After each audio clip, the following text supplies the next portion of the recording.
Now the most important thing, keyword, ये थोड़ा सा आपको याद करना पड़ेगा। ठीक है, ध्यान देखते हैं यहाँ पर। पंवार डायनेस्टी की सेंट्रल एडमिनिस्ट्रेशन यानी कि मंत्रिमंडल, सेंट्रल एडमिनिस्ट्रेशन। देखो जैसे मैंने बोला ये पूरा का पूरा किंगडम है, ठीक है। ये पूरे के पूरे किंगडम का क्या होगा, एक जगह पर कैपिटल होगी। इसी कैपिटल पर इनकी क्या बैठी होगी, एक टीम बैठी होगी, सेंट्रल एडमिनिस्ट्रेशन यानी केंद्र की सरकार। जैसे आज केंद्र की सरकार, मोदी जी की सरकार दिल्ली में है ना, तो वहां पर मोदी जी प्राइम मिनिस्टर है, फिर बाकी के सारे मिनिस्टर्स है, ऐसा है ना। तो वैसा ही कॉन्सेप्ट हम सेंट्रल एडमिनिस्ट्रेशन। उसके बाद ये पूरी डायनेस्टी जो है वो किसमें, अलग अलग मंडल में डिवाइडेड होगी। कितने, किसमें डिवाइडेड होगी, मंडल में। रिकॉर्डेड 16 मंडल दिखे हैं, 16 मंडल के नाम हमें मिलते हैं। गढ़ का कॉन्सेप्ट अलग है, गढ़ अलग है, मंडल अलग है। मल्टीपल गढ़ों को जीत करके एक मंडल के अंदर डाल दिया जाएगा। तो मंडल कह लीजिए, जैसे समझ लो इनके टाइम पर स्टेट जैसा कुछ समझ लो। हालांकि वो स्टेट के लिए प्रांत शब्द यूज नहीं करेंगे, वो मंडल या बाद में परगना शब्द यूज करेंगे। क्या करेंगे, मंडल या परगना, परगना। फिर उसके बाद क्या होगा, ये तो अभी मैं सेंट्रल एडमिनिस्ट्रेशन ये पहले बताऊंगा, उसके बाद फिर ये हो गया। ठीक है, तो इसको मैं बोल दूंगा मंडल या परगना। अब एक परगना भी क्या होगा, कई सारे छोटे छोटे पार्ट्स में डिवाइडेड होगा, जिसको क्या बोला जाएगा, पट्टी। क्या बोला जाएगा, पट्टी। दसोली पट्टी, फलाना पट्टी, तिमकाना पट्टी, पट्टी। और इस पट्टी के अंदर भी बहुत सारे क्या होंगे, बहुत सारे क्या होंगे, विलेजेस, फिर गांव होंगे। तो सबसे ऊपर आपका क्या चलेगा, सबसे ऊपर क्या चलेगा, साम्राज्य, पंवार डायनेस्टी का साम्राज्य। उसके बाद क्या चलेगा यहां पर, मंडल, उसके बाद पट्टी, उसके बाद गांव, ऐसा सिस्टम चलेगा। तो साम्राज्य पूरे सिस्टम को मैनेज कर रखा होगा। ये जो यहां पर है, यहां पर दो टाइप का मंत्री परिषद होगा, दो टाइप के मतलब ग्रुप्स होंगे जो सेंट्रल एडमिनिस्ट्रेशन पूरे के पूरे पंवार डायनेस्टी के सिस्टम को चला रहे होंगे। उसके बाद फिर मंडल बनाएंगे, मंडल का एक हेड होगा, वो सेंटर के ऑर्डर को भी फॉलो करेगा, और कुछ थोड़ी बहुत पावर उसको डिसेंट्रलाइजेशन लेवल पर होगी। तो यहां हाईली सेंट्रलाइज सिस्टम नहीं यूटिलाइज होगा, ध्यान देना। ठीक है, यहां पर मंडल्स, पट्टीज, इनके जो ऑफिसर्स होंगे उनको कुछ कुछ जगह पर अपनी लोकल शक्तियां भी दे रखी होंगी। तो ये सिस्टम अब जानना है हम लोगों ने इसके अंदर। तो पहले तो पूरे डायनेस्टी में जो सेंट्रल एडमिनिस्ट्रेशन यानी मंत्रिमंडल था, इसके बारे में आपको क्या याद रखना है। तो the king governed in consultation with a council of ministers. राजा खुद डिसीजन नहीं लेता था सर, राजा क्या करता था, एक काउंसिल ऑफ मिनिस्टर्स की डिसीजन पर या एडवाइस पर काम करता था। और ये जो एडमिनिस्ट्रेशन था, सेंट्रल एडमिनिस्ट्रेशन, इसको दो ग्रुप में इन्होंने डिवाइड कर रखा था। कितने ग्रुप में, दो ग्रुप में। तो अभी इस पर वापस आएंगे, पहले तो यहां पर डिसीजन किससे ले रहा है। ठीक है, so the king govern in consultation with council of ministers based on धर्मशास्त्र। इसका मतलब क्या होता है, जो पॉलिसी मेकिंग है राजा की, पॉलिसी मेकिंग जो है राजा की, राजा डे टू डे के अफेयर्स में तीन चार कुछ काम कर रहा होगा ना, किसी के साथ ट्रीटी कर रहा है, किसी के साथ वॉर कर रहा है, किसी से टैक्स कलेक्ट कर रहा है। ठीक है, कोई सोशल प्रथा यूज कर रहा है, वेट्स मेजरमेंट, इकोनॉमी का, लैंड का, भगवान को पूजने का, रिलीजन का, हर तरीके के डिसीजंस कौन ले रहा है, कौन ले रहा है। सर मैं फिर बता रहा हूं, रिलीजियस प्रथाएं भी राजा डिसाइड कर रहा है कि क्या हो रहा है क्या नहीं हो रहा है। बोला ना उसने बद्रीनाथ जाना है तो पहले मेरे को नमस्ते करके जाना पड़ेगा। तो राजा ये डिसीजन कैसे लेगा जो जनता माने धर्मशास्त्र के हिसाब से। व्हाट इज धर्मशास्त्र, हिस्ट्री में मैंने पढ़ा रखा है। स्मृति ग्रंथ और स्तुति श्रुति ग्रंथ में डिफरेंस बता रहा था मैं। धर्मशास्त्र क्या होते हैं, रामायण, महाभारत, पुराण, ये सब हमारे धर्मशास्त्र हैं। और ये जो धर्मशास्त्र हैं, they are inspired from Vedas, Veda.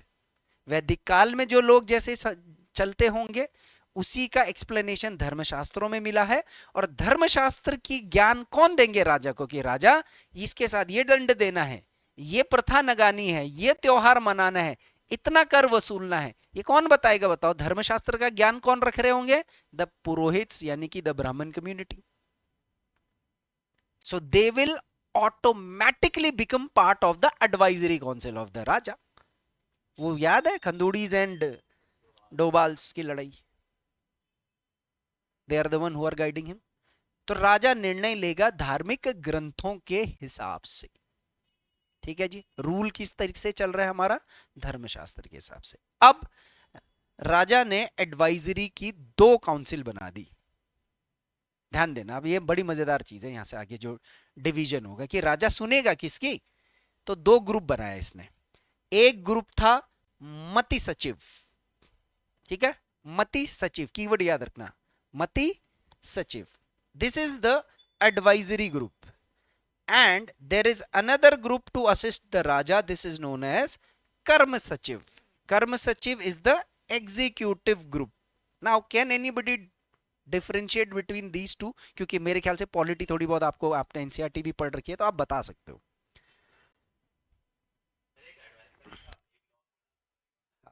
This is like the the council, ये पार्लियामेंट। ये एडवाइजरी ग्रुप और राजा बैठ करके लॉ बनाएंगे कि क्या करना है, और उस लॉ को एग्जीक्यूट कौन करेगा? कर्म सचिव। तो इसमें जो लोग होंगे वो राजा ने जो डिसीजन लिया है, जो कानून बनाया, जो पॉलिसी बनाई है, जो रिचुअल बनाया है, उसको ये सिर्फ क्या करेंगे? एग्जीक्यूट करेंगे। जैसे हमारे प्रधानमंत्री और जो काउंसिल ऑफ मिनिस्टर्स हैं, वजीर, तो वजीर एक्चुअल में यहां एडवाइजरी नहीं है, वजीर यहां पर क्या है? एग्जीक्यूटिव। सेम चीज देखिए, प्रैक्टिकली ऑब्वियस ही बात है कि वजीर भी एडवाइस कर रहा होगा ना, बट ऑफिशियल एडवाइजरी में जो यहां होंगे वही माने जाएंगे, चाहे इधर से वजीर क्यों ना कुछ सजेस्ट कर रहा होगा। वजीर को तो एग्जीक्यूट करना है, प्राइम मिनिस्टर मोदी जी को एग्जीक्यूट करना है सर। लॉ सिर्फ मोदी जी नहीं बना रहे हैं, लॉ कौन बना रहा है? पार्लियामेंट में मोदी जी के साथ और मिलकर के और भी सांसद बना रहे हैं। तो this is like parliament and this is like the executive council of ministers. ये यहां पर होगी काउंसिल ऑफ मिनिस्टर। ठीक है, अब आपको क्या करना है? मति सचिव में कौन कौन लोग आते थे और क्या रोल रहता था, और कर्म सचिव में इसके अंदर पूरी काउंसिल ऑफ मिनिस्ट्री की पोस्टिंग होगी।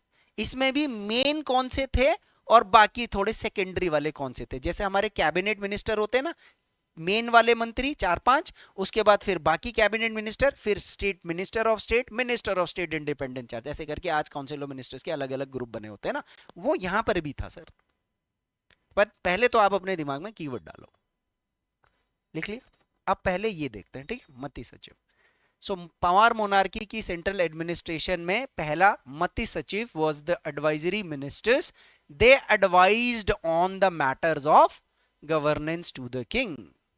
किस तरीके से आपको सरकार चलानी है, क्या नीति, क्योंकि पॉलिसी तो राजा ही बनाएगा यार, देखो है ना, at the end of the day policy राजा ही बनाएगा, बट उसको एडवाइस कौन करेगा?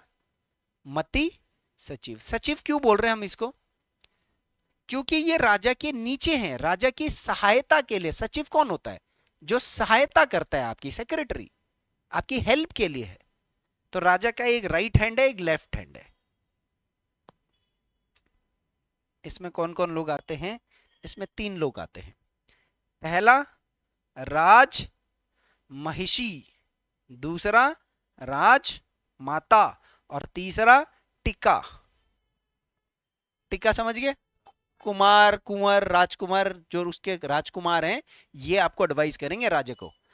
अब कितनी इंटरेस्टिंग चीज है कि राजा के एडवाइजर कौन है? उसके परिवार के लोग हैं। अब ऐसे याद रखना है, ये राजा के परिवार के लोग हैं सारे, फैमिली, इमीडिएट फैमिली। और जो ये हैं, ये राजा के परिवार के इमीडिएट फैमिली नहीं होंगी। इसमें भी हो सकता है फैमिली से रिलेटेड होंगे, बट इसमें जनरली जो होंगे वो आपके ये वजीर, सेनापति, कमांडर इन चीफ, वो सब यहां पर है। आई बात समझ में? दोनों में डिफरेंस क्या है?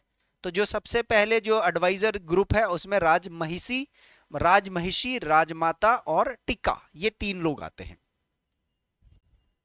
जिनकी एडवाइस पर राजा काम करेगा। राजमाता का मतलब आप समझ गए? कौन होंगी राजमाता? अरे वाइफ क्यों होंगी राजा की? राजमाता मदर होगी। नहीं नहीं, पर होगी कौन मैं ये कह रहा हूं, वो करेगी क्या वो तो तब देखेंगे ना। ये मदर होगी उसकी, ठीक है। राजमहिषी कौन होगा? पता नहीं कौन होगा।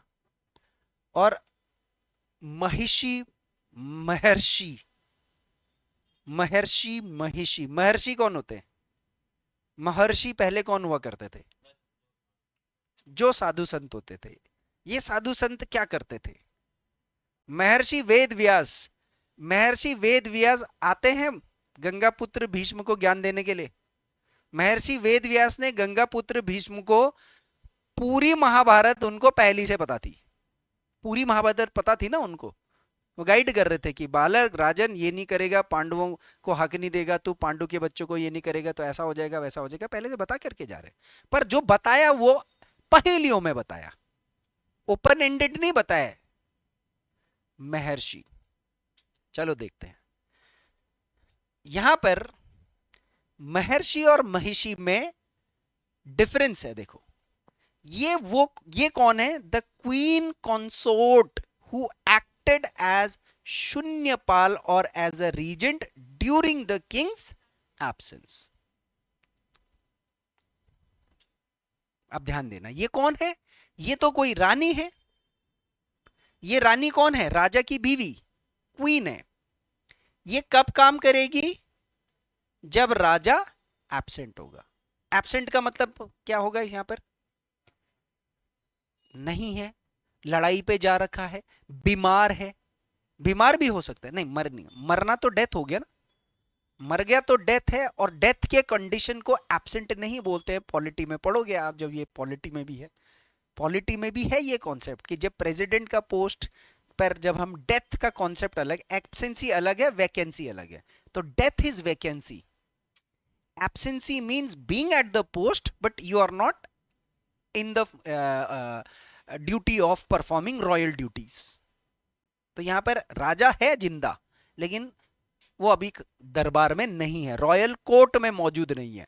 कहीं युद्ध लड़ने गया और आपको कोई मेजर डिसीजन लेना है राज दरबार में, तो राजा तक कोई व्हाट्सएप और फोन कॉल थोड़ी आ रहा है। ये समझ में आ गया? राजमाता कौन होंगी?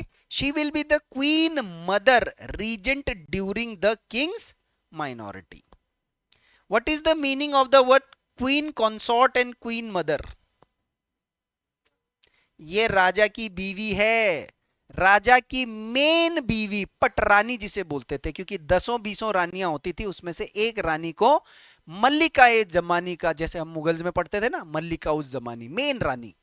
तो जो सबसे मेन रानी होती थी वो सबसे पहली रानी होती थी, जिससे सबसे पहले शादी होती थी वो क्या होती थी? सबसे बड़ी रानी होती थी। तो वो डिसीजन लेगी राजा की एब्सेंस में। और अगर मान लीजिए कोई राजा है, वो मर गया और उसका जो सबसे बड़ा बेटा है वो 18 साल से नीचे है, माइनर है, तो माइनर को रूल करने की अथॉरिटी नहीं होती थी। पर नाम तो राजा वही बनना था, क्योंकि उसका तो टिक्का लग चुका था बचपन में, टिक्का। तो जब तक वो इस सिचुएशन पे नहीं आ पाएगी कि वो डिसीजंस ले पाए, तब तक उसकी जो ये क्वीन कंसॉर्ट है, ये किस में कन्वर्ट हो जाएगी? राजमाता में कन्वर्ट हो जाएगी। ठीक है, तब ये क्या काम करेगी? She will be the regent during the king's minority. What is a regent? Regent मतलब होता है टेम्पररी रूलर। रीजेंट का मतलब क्या होता है? टेम्पररी रूलर, जहां तय होता है कि इसने कुछ ही समय के लिए राज करना है, तो तब राजमाता। तो कर्णावती, दोटी, नेपल्या, गुलेरिया, ये सारी राजमाताएं मैंने पढ़ाई थी ना रीजेंट के तौर पर। आपके जितने भी टिहरी के प्रिंसली स्टेट वाले हैं वो सारे के सारे, राजा जल्दी मर जाता था तो युवराज जो है वो तब तक आपकी राजमाता दिखती थी। This is difference. मदर और कंसोर्ट में क्या डिफरेंस होता है? अंग्रेजी में consort means partner, mother means mother. तो कंसोर्ट मतलब क्वीन, कंसोर्ट का मतलब राजा की पार्टनर यानी रानी। अब आते हैं कुमार और टिक्का, तो इनका मतलब हो गया प्रिंस। तो ये भी बैठ करके रात को खाने पे बोलेंगे कि पापा वहां ऐसा कर देते हैं, पिताश्री वहां पर वैसा कर देते हैं, पिताश्री ये बहुत बोल रहा है, पिताश्री वो बहुत वो कर रहा है, पिताश्री यहाँ पर आक्रमण हो गया, पिता जो भी है। क्योंकि प्रिंसेस को कई बार गवर्नर्स और एम्बेसडर्स बना करके ये अलग अलग जगह पे भेजते थे, रिस्पॉन्सिबिलिटीज देते थे। ठीक है, अब ये तो थे कौन से वाले, कर्म मैती सचिव। अब आगे कर्म सचिव जो काम करेंगे एक्चुअल में। तो इन पीछे वालों ने जो डिसाइड करा है, they are the executive ministers, they will execute all the royal decrees. What is the meaning of the word decrees? Orders, आदेश। What is the difference between law and decree? दोनों एक ही चीजें हैं। लॉ आज democracy, कानून, और decree का मतलब आदेश, क्योंकि वो रॉयल मोनार्कियल सिस्टम में डिक्री बोला करते थे उसको।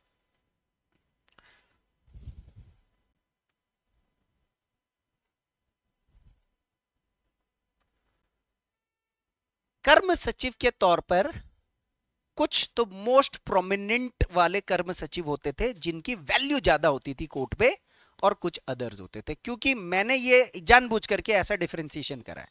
The books that I read and following वो तो एक एक करके बोल रहे कि ये था ये था ये था, लेकिन मैंने जानबूझ करके इसको अलग किया है ताकि आपको वैल्यू पता लग पाए कि इनकी वैल्यू ज्यादा थी, इनकी कम थी। और ये वो लोग थे जो क्या कर रहे थे, पूरे साम्राज्य को हिला देते थे, इधर उधर कर देते। तो जो बात की पंवार डायनेस्टी है उसके कोलैप्स के पीछे का रीजन क्या है? यहां पर इस मोस्ट प्रोमिनेंट वाली पोजीशंस को टेक ओवर करना। क्योंकि आप राजा का पोजीशन तो टेक ओवर नहीं कर पाओगे ना, वो तो हेरिडिटरी है ही है, चाहे उसको कुछ आता है या नहीं आता है, राजा वही बनेगा। असली डिसीजन इन्फ्लुएंसर तो ये है ना, टिकटॉकर वाले समझ लो, ये हैं भाई जो हैं। तो मोस्ट प्रोमिनेंट में दो याद रखने हैं। कौन कौन से? एक हो गया गुरु पंडित और दूसरा हो गया मुख्तार। क्या है? पहला हो गया गुरु पंडित, गुरु या पंडित, और दूसरे क्या हो गए? मुख्तार। ठीक है, जो गुरु हैं ये बाद में इनको क्या बोल दिया जाएगा? धर्म अधिकारी। धर्म अधिकारी का मतलब क्या होता है? जब one who will be having the authority of religious decisions. तो वो जो धर्म से जुड़े हुए जो कानून है वो धर्म अधिकारी क्या करेंगे? डिसाइड करेंगे। और ऑर्डर कौन दे देगा? उसका राजा दे देगा। ध्यान देना, he'll be the one who will be the most influential person in a king's life। क्योंकि ये धर्म गुरु है, ये धर्म का ज्ञाता होगा, ऑब्वियसली ब्राह्मण कास्ट के होंगे ये, है ना। तो ये ब्राह्मण कास्ट के धर्म गुरु होंगे, धर्म के ज्ञाता होंगे। ये राजा को किस चीज का ज्ञान दे रहे होंगे? धर्मशास्त्र का, कि साहब ऐसे काम करना, वैसे करना, वैसे करना, साथ साथ में धर्म का भी। तो राजा इनको ज्यादा सुनेगा। इनको पंडित भी बोला जाता था क्योंकि ये सबसे बड़े पंडित हैं उस राजा के लिए, और गुरु भी बोला जाता है क्योंकि ये किसके गुरु हैं? राजा के गुरु हैं। धीरे धीरे करके राजा ने रिलीजियस डिसीजन मेकिंग की अथॉरिटी इन्हीं को दे दी, तो इनको धर्माधिकारी भी बोला गया है। इतनी बात समझ में आती है? They will be the main ones. ठीक है, अब जो बच जाएगा वो कौन है? Chief minister. जो एग्जीक्यूटिव है, मंत्री परिषद है, उसका मुखिया कौन होगा? प्रधान, मुख्यमंत्री होगा ना। तो चीफ मिनिस्टर को क्या वर्ड से बोला गया पंवार डायनेस्टी में? मुख्तार। ये याद रखना है। पंवार डायनेस्टी में चीफ मिनिस्टर को क्या बोलते थे, या head of the council of ministers कौन होंगे? ये काउंसिल ऑफ मिनिस्टर के हेड नहीं है, he is out of the council of minister. कुछ ऐसे इंपॉर्टेंट आपको गुरुज पूछे जाएंगे जिन्होंने पंवार डायनेस्टी की हिस्ट्री में इंफ्लुएंस डाला है। उसमें शंकर गुरु शाम शाह के टाइम पर, श्रीनिवास गुरु फतेहपति शाह के टाइम पर, और श्रीपति गुरु प्रद्युम्न शाह के टाइम पर। ठीक है, तो अब यहां पर आपको मैं एक छोटा सा ट्रिक बता रहा हूं। आपने तीनों गुरु जो ये वाले याद रखने, एस से, शंकर, श्रीनिवास और श्रीपति। शंकर, श्रीनिवास, श्रीपति। डिफिकल्ट क्वेश्चन आएगा कभी तो पूछ लिया जाएगा कि श्रीनिवास गुरु इनमें से किस पंवार डायनेस्टी के धर्म अधिकारी थे या गुरु थे। तो ये थोड़ा सा डिफिकल्ट फैक्ट हो जाएगा। ये फैक्ट्स आपको वाणी में नहीं मिलेंगे इतने सारे। वाणी में तो हिस्ट्री वैसे ही इतनी है, मत उसमें तो कुछ है ही नहीं। वहां तो ज्योग्राफी ज्यादा है, वहां ज्योग्राफी का जितना दो चैप्टर है उतने की पूरी हिस्ट्री दे रखी है वाणी में। और जबकि उत्तराखंड में सिलेबस वाइज हिस्ट्री सबसे ज्यादा है सिलेबस में पढ़ने के लिए, मतलब जो है ना। हालांकि पूछा उतना ही जाएगा उसमें से भी, बट वॉल्यूम है तो एक एक नंबर पर फाइट करने की बात है। इसी तरीके से कुछ इंपॉर्टेंट चीफ मिनिस्टर्स देखते हैं, ठीक है। चीफ मिनिस्टर को हम और क्या बोल सकते हैं, मुख्तार या वजीर, he will be the head of the administration. और कुछ नोटेबल वजीर्स मैं आपको बता रहा हूं, आपको याद होगा माधो सिंह भंडारी एक पटवारी के पोस्ट से शुरू करता है वो, लेकिन ठीक महिपति शाह के टाइम पर वो क्या बन जाता है, वजीर। चीफ मिनिस्टर माधो सिंह भंडारी एक बहुत छोटे पोस्ट से बड़े पोस्ट तक जाने वालों में से एक नाम है उत्तराखंड के इतिहास में, उसकी बिग अचीवमेंट थी महिपति शाह के टाइम पर। गजय सिंह भंडारी जो पृथ्वीपति शाह के टाइम पर था। तीसरा रंगी बिष्ट जो फतेहपति शाह के टाइम पर था। चौथा जयदेव डंगवाल जो जय कीर्ति शाह के टाइम पर था। और पांचवा दुर्गादत्त पैन्युली जो सुदर्शन शाह के टाइम पर था। इसके अलावा मैंने आपको कुछ और बता रखे हैं, जो खंदूड़ीज और डोबाल्स हैं उनको भी मैंने बताया था, वो भी थे। तो ये है चीफ मिनिस्टर मेजर। मतलब आप और थोड़ा सा कभी कोई गढ़वाल की हिस्ट्री का कोई बुक पढ़ोगे ना, तो आप फतेह शाह, पृथ्वी शाह, महिपति शाह, जय कीर्ति शाह, इनके बारे में पढ़ोगे तो इन लोगों के नाम वहां पर बताए गए होंगे कि ये रंगी बिष्ट ने फतेहपति शाह को बोला है कि भाई तू सिरमौर के राजा के साथ संधि कर ले, या मतलब स्टोरी है ना वही। ये फैक्ट्स मैंने as it is cover up कर दिया, हालांकि बुक्स के अंदर इनके मेंशंस हैं, इनके बारे में और दे रखी हैं चीजें, but that will again be like putting you into too much of history. It's already too much of history basically, मैं already too much of history में डाल ही रहा हूँ आप लोगों को। ऐसा नहीं कि शॉर्ट खटपुट फटपुट करके 4 महीने में खत्म कर दो।